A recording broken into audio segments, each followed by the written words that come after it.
kuma ta fada take kalle ba kai wannan zafi ana da fitar yawa ha ne ba shi kai ma dai ka to ko a dan nan san kai ba ka ci wannan zafin ba kai da Allah zai sa ai mana yaro kun fanka ko dai shi ta sama ai da kaga da shugabannin musulunci wannan dai mu mutu to ai ko wasu ya ba lafi la karba mu da lafi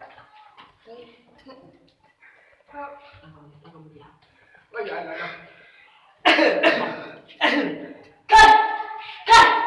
La ilaha illallah alƙur'anin Allah ana zafi na fitar hankali. Ba sanu ka jike? Ai dole in jike. Wallahi tsara dole in jike. Wai to kana wannan zafin a duniya ba kenan na lahira ya ji jiko. La illallah. Ai na lahira nan ce a sami mai sai da lema ko 10,000 ce sai na.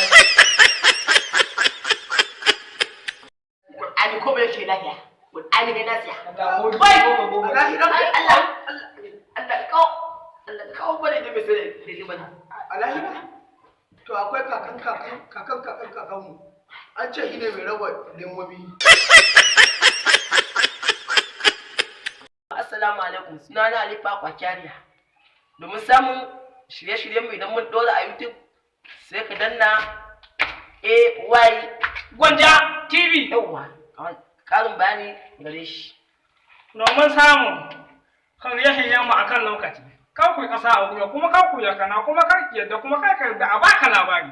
Maza ka antaya ka sambada ka danna mana subscribe domin samun shirye-shiryen mu da zarar mun dora. AY TV. AY Gwanja TV. Okay. Inda masu jin larabci zan ce ko indiyanci. This is video for more. Yes. Channel AY Gwanja. Yes. And sister and brother our friend. Yes. AY Gwanja TV.